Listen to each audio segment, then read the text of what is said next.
desde esta madeja esponjosa, pasando por esta moqueta, hasta llegar a este material premium destinado a los coches de alto nivel. Aquí llega nuestro reportaje sobre la fabricación del material Alcantara, volante, salpicadero y por supuesto los asientos. Un coche deportivo necesita un tapizado deportivo.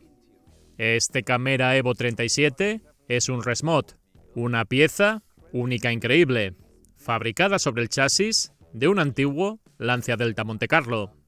Como no podía ser de otra forma, eligieron un material a la altura.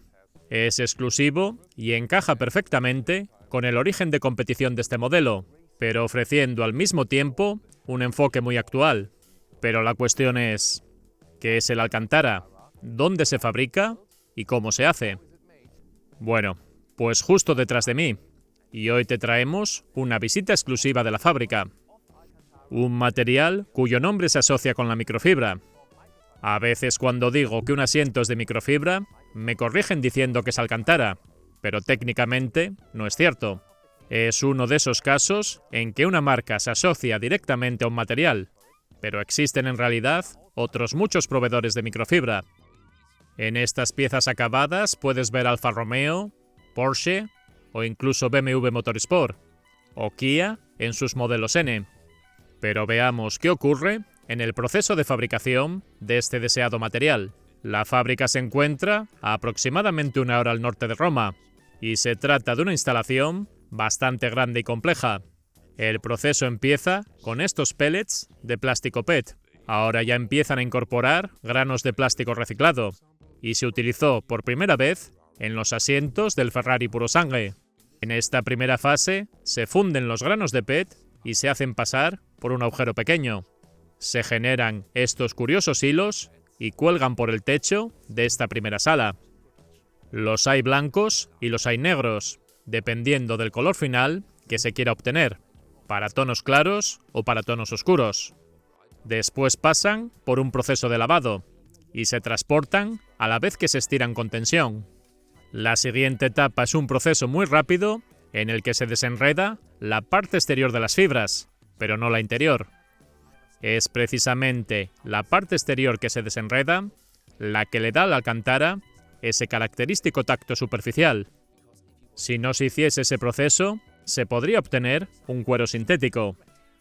El proceso es el mismo para ambos colores, y también se le somete a un secado rápido después de ser lavados. Así es la textura del material desenredado en la superficie. Recuerda un poco a un trozo de algodón o incluso de lana. El resultado de todas estas etapas se empaqueta ahora en bloques de 200 kilos, tanto en el color oscuro como en el claro. Después pasa al siguiente módulo, en que una aspiradora gigante tira de las fibras y las lleva hasta unas máquinas con un aspecto bastante de la vieja escuela. En esta parte del proceso, las fibras se van amontonando por capas hasta crear una especie de moqueta. Después pasa por unas máquinas que dan golpes, de tal forma que el material se compacta y surge un tejido todavía mullido. No está del todo acabado, pero empieza a parecerse a un material utilizable. En la siguiente fase se añade el segundo componente del Alcantara. Se trata de poliuretano, y es un proceso industrial que no nos han permitido grabar, tanto por el riesgo químico como para proteger el secreto técnico del Alcantara. Cuando todo eso ha acabado, se pasa al tintado. Lo curioso es que los colores que se consiguen no son fruto de un proceso químico agresivo. Básicamente se añaden tintes naturales dentro de unas grandes lavadoras durante 24 horas y a 120 grados. Los colores se obtienen porque las absorben las fibras interiores del Alcantara. Es puramente un proceso mecánico y poco contaminante. Después se seca de nuevo y se prepara en grandes rollos del material finalizado, con su característico tacto cuando pasas la mano. Este ejemplo en negro no tiene retardante contra el fuego, mientras que este otro en gris sí lo tiene, y va colocado por la cara interior.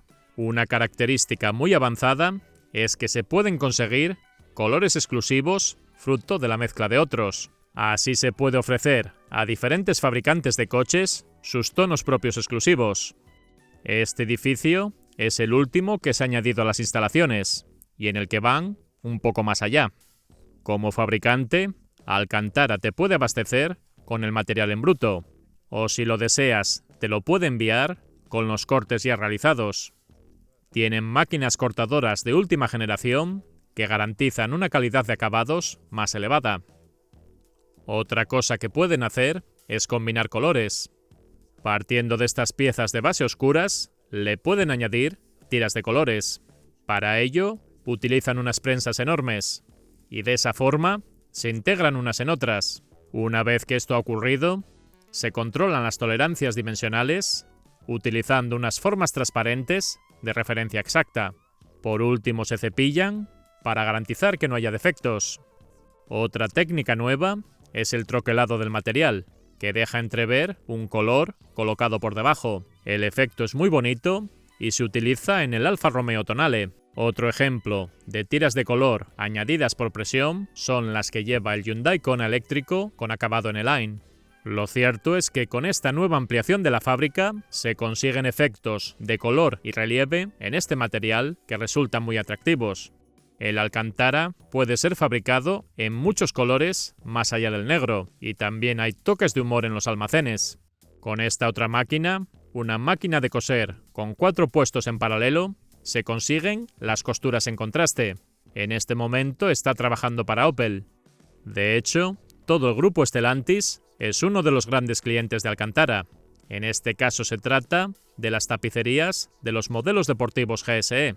Una de las cosas que más me ha sorprendido de la visita es el potencial que tiene este material a nivel de colores, de contrastes, de costuras. Es un material polivalente y se pueden hacer muchas cosas con él. Aquí, por ejemplo, para McLaren.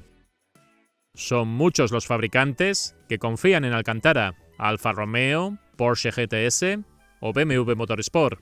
También Jaguar Land Rover o Hyundai en sus modelos N.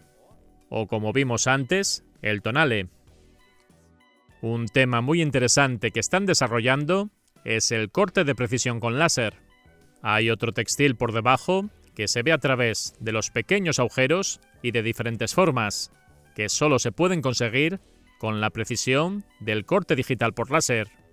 Curiosamente, algunos ordenadores Microsoft Surface llevan Alcantara, y también se pueden hacer portadas de libros. Pero puede tener muchos más usos, como la fabricación de calzado, bolsas y maletas, y sobre todo, aplicaciones en el tapizado de sofás. Todas estas cosas suponen el 15% de la facturación, pero el sector del automóvil es su línea de negocio fundamental. Todo empezó con Lancia en sus modelos de los años 80. Y ahora, desde mi estudio de edición, hablemos del problema del plástico. Porque cada vez que hablo de alternativas al cuero natural o de origen animal, espera un segundo, ¿no son estas alternativas básicamente un plástico o basados en el petróleo? Y sí, ese es el caso, como hemos visto en la producción de la microfibra Alcantara. Así que, o bien tomamos algo basado en el petróleo, en forma de pequeños pellets de plástico, y lo convertimos en un material mucho más evolucionado, o alternativamente, como también hemos mostrado, basándonos en plásticos reciclados en una buena proporción. La cuestión es siempre, ¿es peor comparado con qué? ¿Cuáles son las alternativas? ¿Qué está disponible? ¿Y qué material tiene el menor impacto? La respuesta es sencilla. La piel natural es la que tiene mayor impacto. Sobre animales, sobre los humanos y sobre el ambiente. Hay que hablar de crueldad animal, de los tóxicos que se utilizan que afectan al agua y también a las personas. Incluso si dejas todas las cuestiones éticas a un lado, las emisiones de CO2 son las más altas, empezando por el uso masivo de terreno y la eficiencia en el proceso en cuanto a la utilización de agua y de energía. Los fabricantes ya lo han reconocido y por ese motivo todas las grandes marcas han abandonado el cuero o lo van a hacer a medio plazo. Un tapizado en tela en un asiento también es un material artificial y sin embargo no se cuestiona. Tiene un impacto similar a uno de Alcantara o microfibra. Los cueros sintéticos buenos son algo más gruesos y requieren más material. También tenemos que preguntarnos cuáles son los mayores usos del petróleo, pues combustibles, calefacción y producción de energía. Un pequeño porcentaje se utiliza para hacer plásticos, pero como hemos visto con Alcantara, se puede hacer de una forma bastante eficiente. El problema es si las partículas se esparcen en la naturaleza o si llegan a los océanos. Así que no soy un defensor de los materiales plásticos, pero en este momento, en muchos aspectos, es muy eficiente y de las mejores cosas que tenemos. Y siempre hay que pensar en la alternativa. En este momento hay dos alternativas. Primero, utilizar reciclado. Ya se ha hecho, pero hay que controlar que sea eficiente y limpio. Hay que ver el ciclo completo y si hay de partida suficientes materiales para reciclar. La otra posibilidad es utilizar fibras que vengan de plantas o aceites que deriven de vegetales, o conseguir derivados alcohólicos de vegetales que puedan ser utilizados como combustibles y evitar así el uso del petróleo. Todo esto existe y se ha venido usando. Si lo piensas bien, dentro del vehículo, el asiento lleva unos 5 kilogramos de cuero artificial o 2,5 kilos de textil o microfibra, la mitad porque son básicamente más finos. El Alcantara es bastante ligero. Y después tenemos 300 o 400 kilos de plástico en el vehículo. Así que hay muchos sitios donde puedes quitar plásticos y hay mucho potencial ahí. La conclusión es que si quieres ir contra los plásticos y ahorrar petróleo, rebaja combustibles, energía, calefacción o en el vehículo. En cualquier sitio, pero no tanto en el asiento. Así es como razono yo. ¿Cuál es la mayor palanca que puedo mover? No significa que no estén las otras posibilidades. Hay potencial también para atacar problemas menores. La tecnología se está desarrollando y hay que aprovechar el potencial de estos nuevos materiales.